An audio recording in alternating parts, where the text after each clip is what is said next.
Hey guys, want to update you on a little fun thing we've been doing last couple of years actually. This year's been pretty great. Just tapping maple trees, not for syrup, just for the sap. We've been using it in teas, just many of those every day. It's almost been our water source for the last couple of weeks, so just kind of wanted to give you guys a little lowdown. And if you have maple trees on your property or some other trees, which we'll get into, I don't know, it's just a fun thing to do. Sweet nectar of life. Let's look at that. Yeah. Contains all sorts of great minerals. I think calcium, potassium, iron, phosphorus. So, and then you don't have the work of boiling it all down. So let's go to check out another tree, and I'll show you the whole process. All right. So obviously, first identify if you have a maple tree. They're generally the best.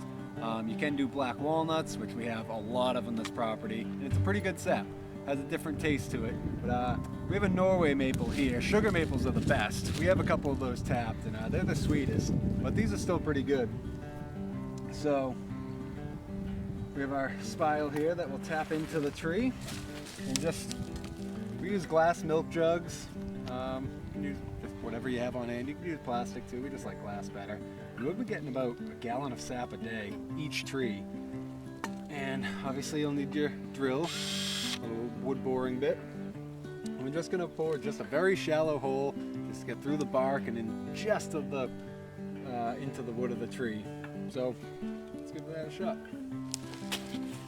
Gonna go at a slight upward angle. Not much. You don't want to go too steep. Gently.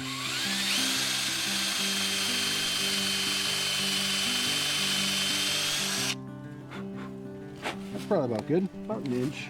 And just hammer in the spile. You know, you might need to use a hammer, but I have kind of ragged old farmer hands, so that'll do a fine job of punching it in there.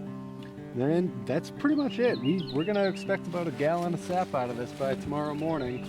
And I do like to line the jug. We have duct tape around here, and I actually wrapped it around it with the sticky side out because ants also love the sugars in the sap. So just put something sticky. You could do olive oil, I suppose, around the bottom, just as a barrier for them to climb up and get your sap all nasty. Oh, you see it's already dripping. Look at that, we already have some drips. Probably about 10 seconds after we drilled, and it immediately just started weeping.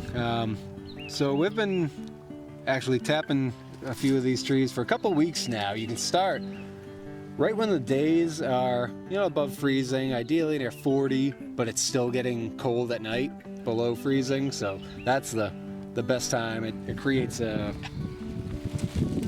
suction that the tree needs to start drawing sap. Just a wonderful early harvest on the land. We've been having eggs year round, but before any veggies are really going in the garden, this kind of kicks off the spring for us. So it's been a lot of fun. This tree, a lot of the trees, if it's this big, you could probably put 2, sometimes even 3 taps in it, but we get plenty out of 1. And for the sake of generosity for the trees, I'll show you really quick actually why drilling 1 hole is not an issue. We have these woodpeckers who actually drill sap every spring, and they put dozens, probably hundreds of holes on some of these trees, and they grow just fine. So if you do it right, there's really no worry about harming the tree. So very natural process.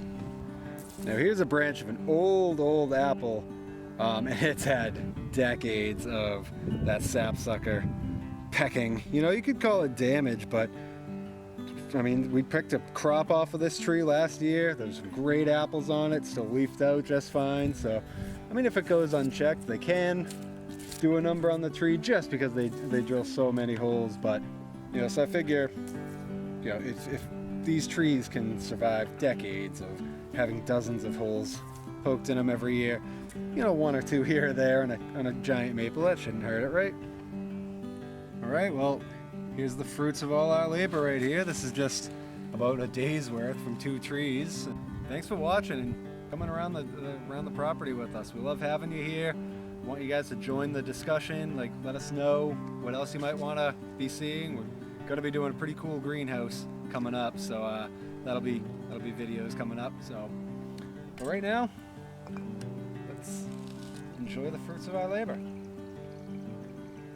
Again, it's great for cooking, teas, or just drinking right out of the bottle. Cheers, guys. Cheers to spring.